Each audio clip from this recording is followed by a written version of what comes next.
Bonjour tout le monde, ça fait un petit moment qu'on n'a pas eu le temps ni le plaisir de pouvoir partager des moments comme on le faisait tous les mois avec nos petits déjeuners BD. Donc du coup, on a décidé de vous faire partager nos coups de cœur dorénavant un petit peu en vidéo. On va vous faire quelques petites présentations. Dans un premier temps, vous allez retrouver nos coups de cœur habituels que vous retrouvez à travers la lettre. Mais on a décidé de rendre ça un petit peu plus vivant. Donc, je vais commencer avec quelque chose que vous avez peut-être vu sur nos lettres, à savoir le réveil du tigre. Alors, le réveil du tigre. Pour ceux qui n'ont pas pu voir nos lettres, pour ceux qui n'ont pas pu avoir jusqu'ici visité la boutique, etc., on a eu un gros coup de cœur pour. Le personnage, certains d'entre vous le connaissent peut-être, parce que ça faisait partie d'une série qui s'appelait autrefois Chinaman. Alors, Chinaman, on ne va pas s'en occuper pour l'instant, ce qui nous intéressait, c'est l'histoire de ce personnage.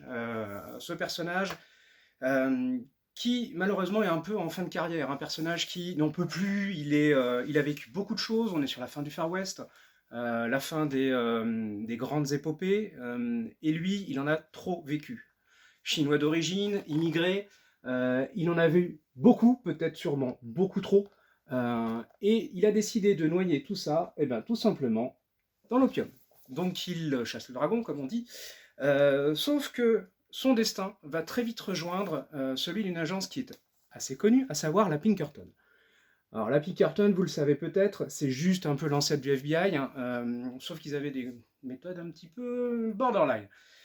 Résultat des courses, notre héros, Chen Long, va découvrir un jeune agent de la Pinkerton, qui est sur une enquête bien entendu, sauf que eh bien, leur destin à tous les deux est irrémédiablement lié.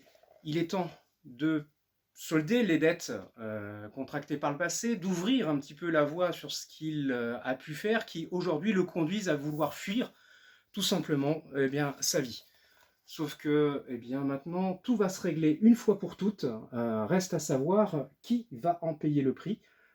C'est tout ce qu'il va nous faire découvrir dans cet album.